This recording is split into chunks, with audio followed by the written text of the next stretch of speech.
बहुत समय पहले की बात है। एक छोटे से गांव में रामू नाम का एक किसान रहता था। गांव में रामू की एक छोटी सी जमीन थी जिस पर वह खेती किया करता था। उसकी जिंदगी का एक ही सपना था कि वह अपनी जमीन पर अच्छी फसल लगाए और अच्छा मुनाफा कमाए, जिससे वह अपने परिवार के सारे सपने पूरे कर सके। रामू का परिवार बहुत छोटा था। उसके परिवार में उसकी माँ शकुंतला और पत्नी सीता और उनका एक छोटा सा बेटा था जिसका नाम था भोला। रामू बहुत मेहनती था। वह सूर्योदय से पहले उठता और खेतों में काम करने निकल जाता। उसकी मेहनत और लगन के बावजूद उसकी फसलें अक्सर अच्छी नहीं होती थीं, क्योंकि उसके पास न तो अच्छे बीज थे और न ही सिंचाई के पर्याप्त साधन। फसलों की सिंचाई के लिए रामू को ज्यादातर वर्षा पर ही निर्भर रहना पड़ता था। फिर भी रामू अपनी स्थिति से संतुष्ट था और हमेशा भगवान का धन्यवाद करता था। उसी गांव में एक अमीर सेठ भी रहता था जिसका नाम सेठ धनराज था। सेठ धनराज बहुत लालची और निर्दयी था। उसने गांव के कई गरीब किसानों की जमीनें अपने नाम करवा ली थीं और उन पर ब्याज का भारी बोझ डाल दिया था। एक बार गांव में सूखा पड़ गया।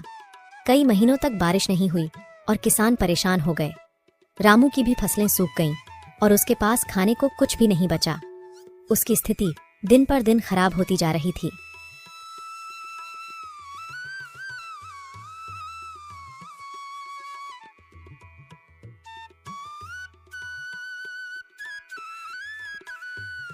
भाई, इस साल तो बड़ी मुसीबत आ पड़ी है। हमारे सारे खेत सूख गए हैं, फसल का नामो निशान नहीं बचा। अब हम क्या करेंगे? हाँ रामू, मेरी भी सारी फसल बर्बाद हो गई। बच्चों के खाने के लिए अनाज तक नहीं बचा है। समझ में नहीं आ रहा कि इस संकट से कैसे निपटेंगे। सरकार ने तो कुछ मदद का वादा किया था, लेकिन अब तक कुछ नहीं हुआ। हमें कुछ करना होगा, वरना भूखे मर जाएंगे। मुझे लगता है हमें सेठ जी से मदद मांगनी चाहिए। हम किसानों की इस स्थिति के बारे में तो सेठ जी को भी पता जरूर होगा। चलो सेठ जी से बात करके देखते हैं, शायद वह हमारी कुछ मदद कर सके। रामू भाई, सेठ जी के पास तो गलती से भी मत चले जाना। एक नंबर का लालची इंसान है। अभी हरिया ने कुछ दिन पहले ही सेठ जी से कुछ पैसा ब्याज पर उधार लिया था और उस सेठ ने हरिया का ब्याज इतना ज्यादा कर दिया कि वह चुका नहीं पाया और ब्याज न चुका पाने के कारण उस धनराज ने उसकी जमीन जब्त कर ली। फिर हम क्या करेंगे? अभी तो हमारे पास बिल्कुल पैसे नहीं बचे हैं। घर में खाने के लिए राशन तक नहीं है। अब जो भी हो, अभी तो बस एक सेठ जी ही सहारा है। उनसे अभी कुछ पैसे मांग लेते हैं, बात की बात बाद में देखेंगे। देखो रामू, मेरा मकसद था तुम्हें सतर्क करना। अब तुम जो भी करो, आगे तुम्हारी इच्छा। मुझे लगता है हमें मिलकर गांव की पंचायत से बात करनी चाहिए। शायद वे कोई उपाय निकाल सकें। सही कह रहे हो सामलाल, एकजुट होकर ही हम इस समस्या का सामना कर सकते हैं। अगर हम सब मिलकर पंचायत के पास जाएं और अपनी स्थिति बताएं तो शायद कोई हल निकल आए। ठीक है, तो फिर कल सुबह ही हम सब पंचायत के पास चलेंगे और हमें सरकार की योजनाओं के बारे में भी पता करना चाहिए। हो सकता है हमें कोई राहत मिल जाए। अगले दिन सभी किसान भाई मिलकर पंचायत पहुंचते हैं, मगर वहां पता चलता है कि अभी जमींदार साहब गांव में नहीं है, तो अभी 1 महीने तक गांव में कोई पंचायत नहीं हो सकती। यह सुनकर सभी किसान निराश मन से अपने अपने घर आ जाते हैं।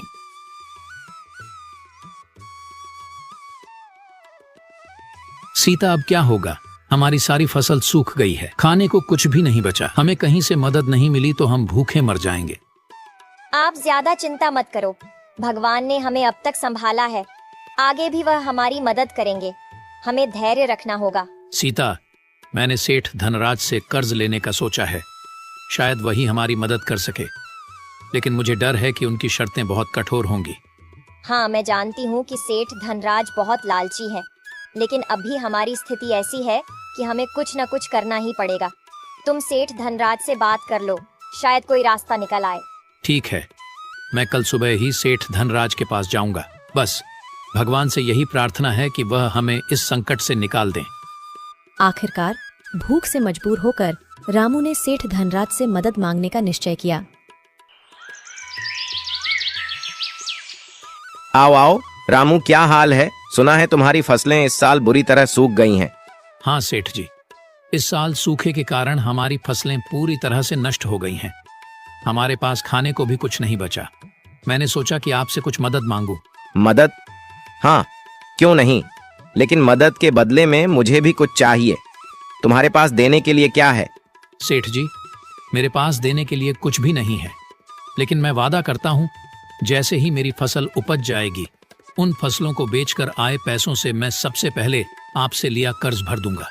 देखो भाई रामू, ब्याज का मतलब होता है कि तुम्हें कुछ ना कुछ मेरे पास गिरवी रखना होगा। तुम्हारे पास तुम्हारी जमीन तो है, वह तुम मुझे गिरवी रख दो और बदले में ब्याज पर पैसे ले लो। ठीक है सेठ जी, जब तक मैं आपका पैसा नहीं लौटा देता मेरी जमीन आपके पास बंधक रहेगी। और हाँ, इस पेपर पर साइन कर दो। जब तक तुम मेरा पूरा कर्ज नहीं चुका देते तब तक तुम्हारी जमीन मेरे पास बंधक रहेगी, और अगर तुम कर्ज नहीं चुका पाए तो यह जमीन मेरी हो जाएगी। जी सेठ जी, मैं वादा करता हूँ कि मैं मेहनत करूंगा और जल्द ही आपका कर्ज चुका दूंगा। बस मुझे थोड़े बीज और कुछ खाने का सामान चाहिए। ठीक है रामू, मैं तुम्हें कुछ पैसे उधार दूंगा।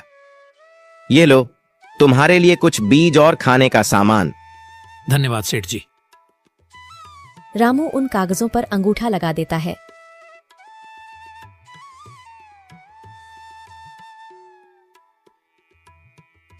सीता सेठ धनराज ने हमें कर्ज तो दे दिया, लेकिन उसने हमारी जमीन बंधक रख ली है। अगर हम समय पर कर्ज नहीं चुका पाए तो हमारी जमीन उसकी हो जाएगी। हमें हिम्मत नहीं हारनी चाहिए। हम मेहनत करेंगे और इस साल अच्छी फसल उगाएंगे। हमारी मेहनत और ईमानदारी हमें बचाएगी। हमें बस एक दूसरे पर विश्वास रखना होगा। तुम सही कह रही हो सीता, हम मिलकर मेहनत करेंगे और इस बार हमारी फसल जरूर अच्छी होगी। भगवान हमारे साथ हैं। सीता, यह लो, इसमें कुछ बीज है और कुछ खाने का सामान। तुम अभी इन बीजों को संभाल कर रख दो।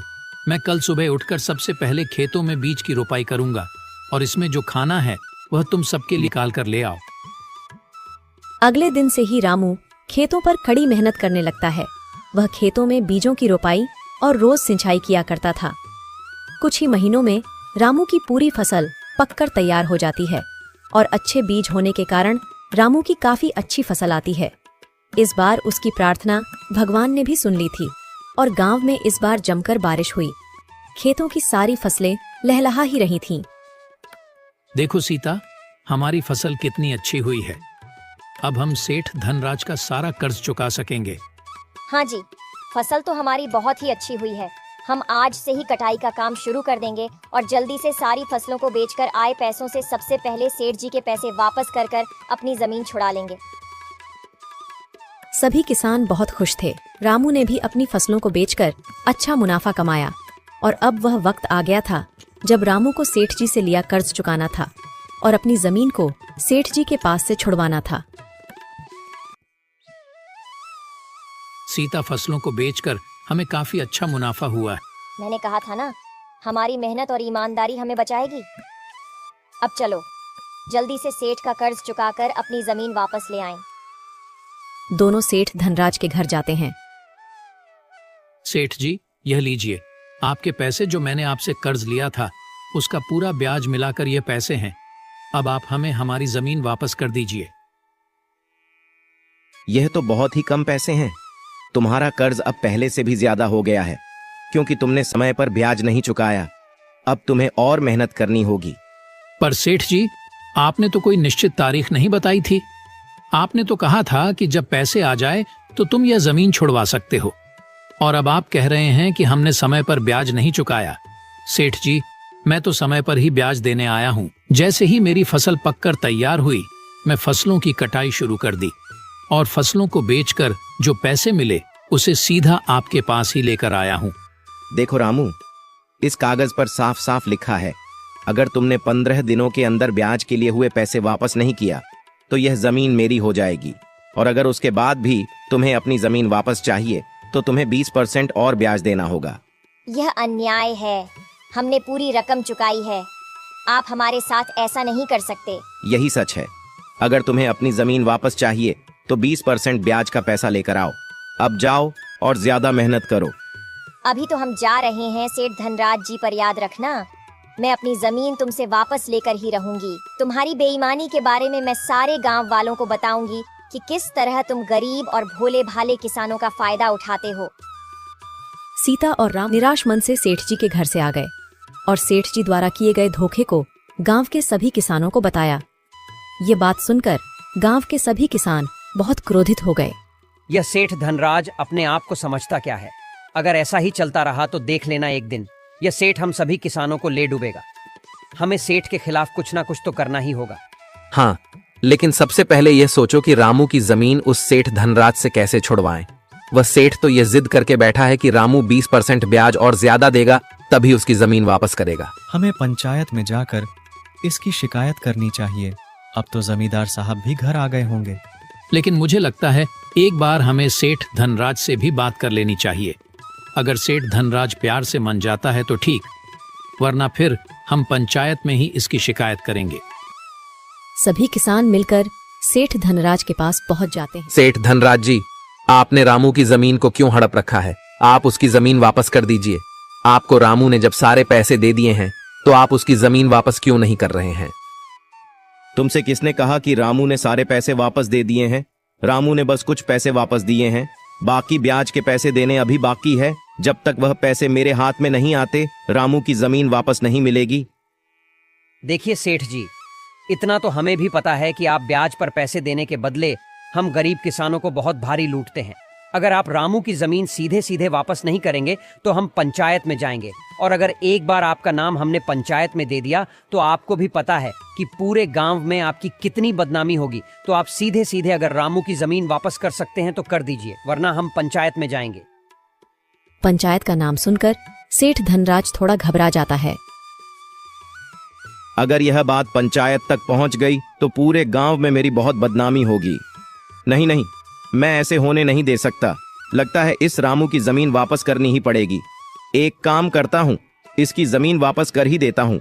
कम से कम गांव में मेरी इज्जत तो बनी रहेगी। अरे किसान भाइयों, इतना क्यों नाराज होते हो? एक जमीन ही तो है। ठीक है रामू, मैं तुम्हारी जमीन तुम्हें वापस करता हूँ और तुम्हें अब कोई ब्याज देने की भी जरूरत नहीं है। तुम्हारा ब्याज मैंने माफ कर दिया है।